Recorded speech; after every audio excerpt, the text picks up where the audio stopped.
Okay, so let's go ahead and create our alignment. We're going to go to the Home tab on our ribbon, and on the Create Design panel, we're going to select Alignment, and we're going to select Alignment Creation Tools. Here we can select a name for our alignment. I'm going to use SH-9 for State Highway 9. The type of alignment is a center line. Here you can add a description. Under General, you can create a site to attach this alignment to. We're not going to select one. Alignment Style, we're going to go ahead and leave that as default for Proposed. And the alignment layer, I'm going to modify to add the suffix -star to create a P-road-sh-9 for State Highway 9. And here you can select the alignment label set, and you can change this later on, but you can select no labels, all labels, major and minor only, or major and minor geometry points. That's what we're going to select for this one. You can also select the design criteria here. We're not going to be concerned with that in this class. I just want you to know it's there. And we're going to change the starting station to what it had in the plans, which was 33 plus 38.60. And we're going to say OK. Now you can see over here in the tool space that the center line has been created, and under the center line alignment for State Highway 9. Alignment layout tool. And this first one you can create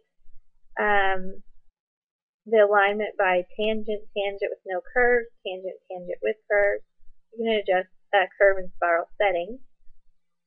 This tool is to insert a PI. This one is to delete a PI. This one is to break apart the PI. Here you can create lines, fixed lines with 2 points from curve end, a fixed line from curve end with a link, a fixed line of best fit on the set of points. You can create floating lines or free lines between two curves.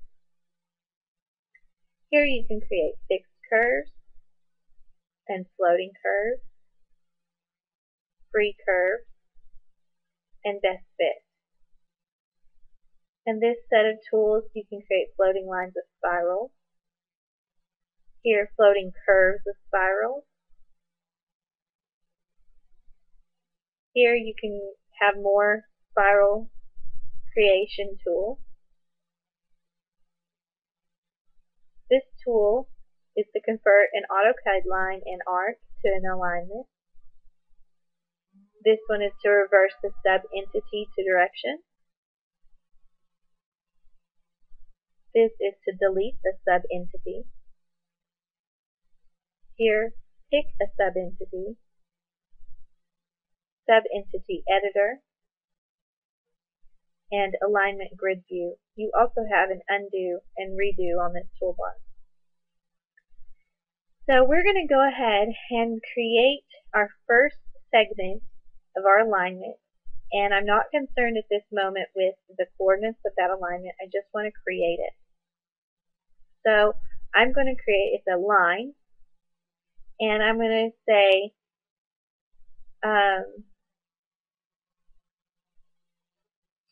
that it is a fixed line with 2 points. That's what I'm going to choose this time. And at the command line it says specify start point. I'm just going to select a point, and then it wants to know the next point. And we're going to use our transparent commands over here on this toolbar over here. And we're going to go to this second one, and we're going to go a bearing and distance. So select that, and it wants to know at the bottom the quadrant. And again, I've written these down. And so the first bearing I want to do is south 88 degrees east. So I'm going to pick quadrant 2. And then the bearing, I'm going to enter in 88D for degrees, 02 minutes, 58.9 seconds, and hit enter. Now it's drawn the line at a bearing, and it wants to know the distance. And the distance is 59.795 feet. Enter. Okay, now you can see that our alignment has been drawn in, and it's wanting to use this transparent command again. And I'm going to press escape to exit out of that. Now it's still used in this tool command here to draw a fixed line with 2 points. But our next segment in subentity within the alignment is a curve. So I'm going to hit escape again, and now it has created the alignment with our starting station and ending station, and it has went ahead and labeled it, but we're not done with the alignment. So I'm going to go ahead and select the alignment, and our contextual toolbar shows up here. I'm going to select Geometry Editor, and it's just like that. Alignment Layout Tool shows right back up. So now, do that again. Now I'm going to add a curve in, and you can add a fixed curve with 3 points if you have those points already created or best fit. But I'm going to create a floating curve, and here you can create a floating curve from entity, so say align, and then if you have the radius and a through point, you can create it that way. But I don't have all that information. I don't have a through point. So I'm going to look here at more floating curves, and from entity end through point, I do not have that. From entity end, radius, and length, I do have that. I know the end point of the last entity, I know the radius, and I know the length of the arc. So I'm going to select this as my method of creating that arc. Now it says select entity to attach to. I want to attach it here. And now at the command line it says specify curve direction. Is it clockwise or counterclockwise? And according to the plan, this curve is running counterclockwise, or to the left. So I'm going to type O for counterclockwise. You can see here on the command line the O is capitalized. So that's how you choose that option. The clockwise option, the C is capitalized, so you could type C at the command line. But we want counterclockwise, so I'm going to type O, enter. Now, specify radius. I wrote that down, and the radius of this curve is 575.00 feet. Now, the curve length. Or, if you didn't have that, you could type in the delta angle, the tangent length, the chord length, the mid-ordinate, or the external. You could type in any of those values that you might have the information for. But I do have the curve length, so I'm going to go ahead and enter that in. It is 471.594. Enter. Now, at the command line, it says select entity to attach to. It's asking you to go ahead and select the next curve. But we don't need another curve.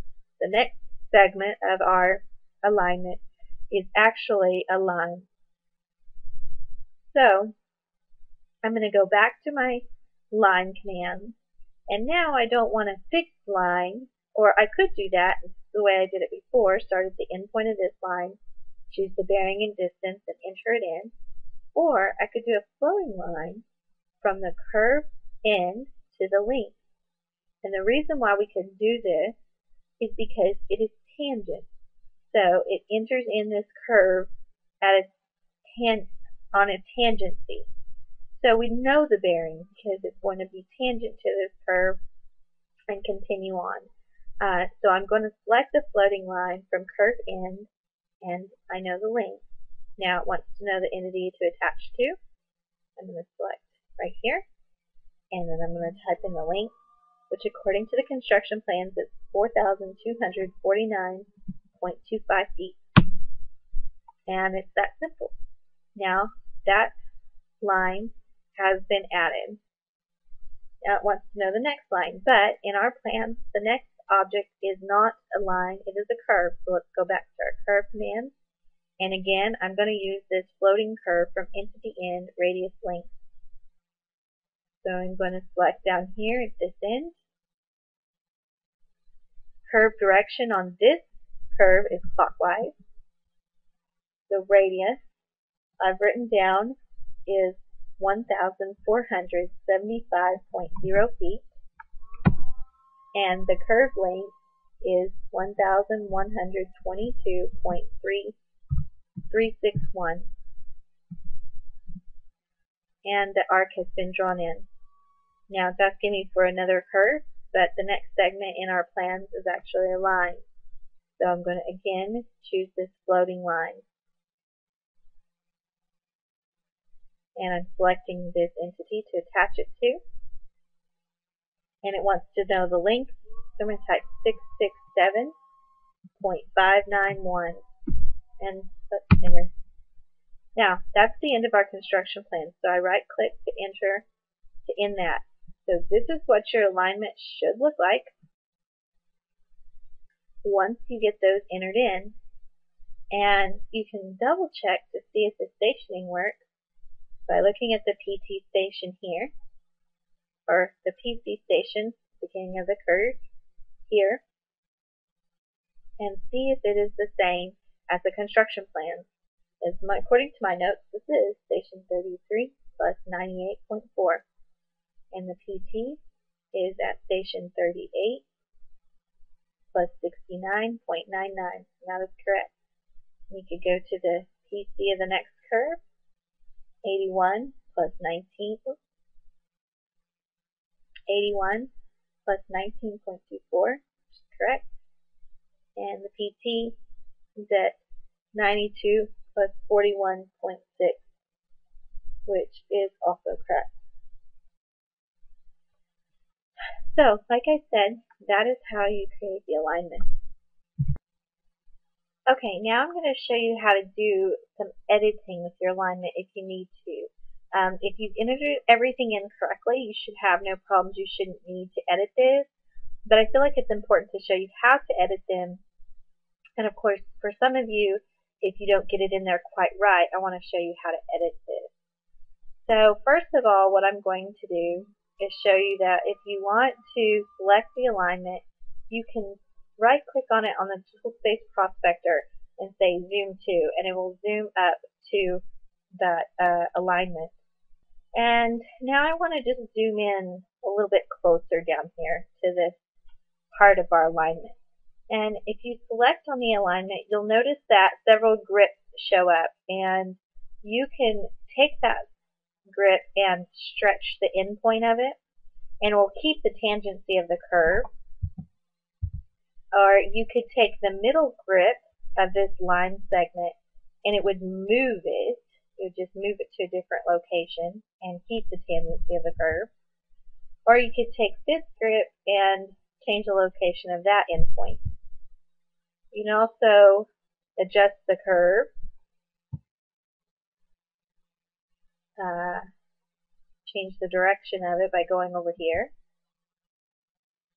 And so those are some of the things you can do just with the grip on an alignment.